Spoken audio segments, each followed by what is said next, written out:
So today we're just going to look at something fun I made for a customer that's actually pretty useful.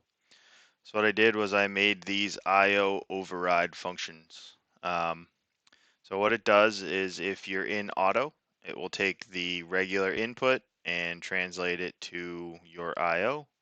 If you have an output in auto, it will translate that to the IO.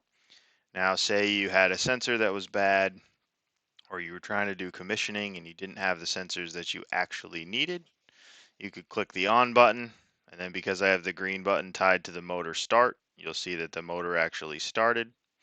And then if I hit the red button, you'll see that the motor actually stopped. And then if I go over and just manually trigger the IO, you'll see that if we hit green, the motor starts. And if we hit red, the motor will stop. Now, if I was to take and turn these to off, that means that if I was to actuate the signal, like so, you'll see that the raw status is on, but the motor did not start. And then same thing with the stop button. You can actually override the stop button so you can see that the raw status is on, but the motor is, well, still off. So let's take that a bit further. And if we say, let's keep the green button in auto, but the red button in manual off. So if I go here and I actuate that signal again, you'll see that the motor came on. And then if I go and push the stop button, you'll see that I get the raw status bit. However, the motor did not turn off. So in order to get the motor to turn off, we would put this back into either on or auto. Then we would actuate the signal and the motor will turn off. And then I don't have a good way of showing it, but same thing in the output. If I was to manually turn this motor start off, you'll see that the raw status um, will come on and tell you that it actually wants to be running. However, because I have it manually turned off, the actual output doesn't turn on. You can kind of see that in PLCNext Engineer. So we'll flip over and look at that. All right, so if we look at this, you'll see that I have a custom data type. And I did that for a couple reasons. One, I can give things some more descriptions. I have a lot less variables to deal with, and I can put it into an array that I can run a for loop on. So instead of having a bunch of these case statements lying around, I have one, and then the for loop takes care of all of the looping for me. Now, if you wanted to add more than 32 points, or you had another card, you could simply add another for loop to do the rest of your inputs. If we look at the custom type, you'll see that what I have is I have an array of input control, I have an array of output control, and then I've gone through and given some of these just some names, so when we're using them in the program, it's a lot easier to use. So if we go back here, you'll see that I've given it a name, I've given it a description just to help me out, if I have to go back to the code. And then here's all the other control that is done from here.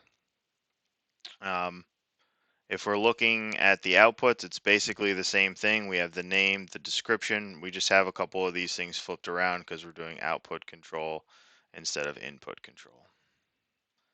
All right, so looking at the actual web page that you're going to see, we're going to see this obviously, but we're going to build it here. So what I've done is I've created an input control and an output control. So you could use this one time, you could use this 100 times, you could use it 1,000 times. All you're doing is tagging basically variables to it. So if we drag this out, we'll see that we have two variables we have to attach. Our source variable, which is the very large array of structures. And since we're using backplane number 1, slot number 1, we can attach that large array of structures. And then the IO number is going to be a constant, and that's just what IO number this is corresponding to. So if I said IO number 4, now when you restart and upload this program, it's going to grab things like the name, the description, and then you'll have the ability to do the auto on and off and see the raw status without attaching a ton of variables. You basically just attach the large array and then what IO number you're actually talking about, what IO point you're actually talking about. All right, now that we've taken a look at kind of the code and then we've taken a look at the HMI, this is just some code I wrote just to say if this does this, do this, and then we can kind of see what goes on down here. Now a little bit easier to read, you double click on it, you drop this down, you say binary, and we do the same thing here. We drop this down and say binary. And now if I trigger something like the green button, we'll see that a 1 gets added in there. Now Phoenix is a little bit tricky. IO.1 is actually the first bit of the second byte. So when you're tagging it, you just have to remember that IO1 equals X8 and so on and so forth. So if you'll see, we actually have the motor started, which then puts a 1 in this position here. If I was to open the HMI and then we actually do manual off, you'll see that now this bit turns off because we actually have it manually off. If I was to turn the red button on and auto, we'll see that the raw status has turned off and it's still off.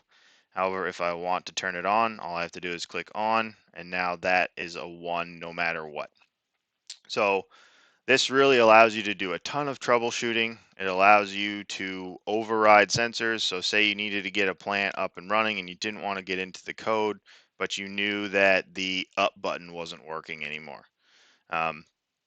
You could go ahead and just simply turn the up button on, which is then going to turn this output on, and then you no longer need that button.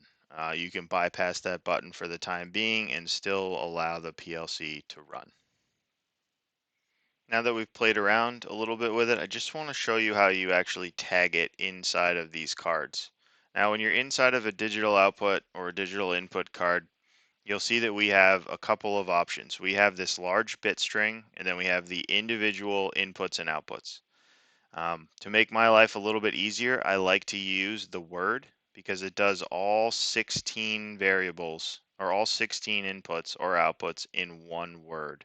And then we're using that word over here under input or output control. And you can see that we're using this word X8 would be, input number 1, X9 would be input number 2, X10 is input number 3, X11 is input number 4. And then when you finally get to input number 8, you would then start over at X0. So that's how you tag it to an actual I/O card.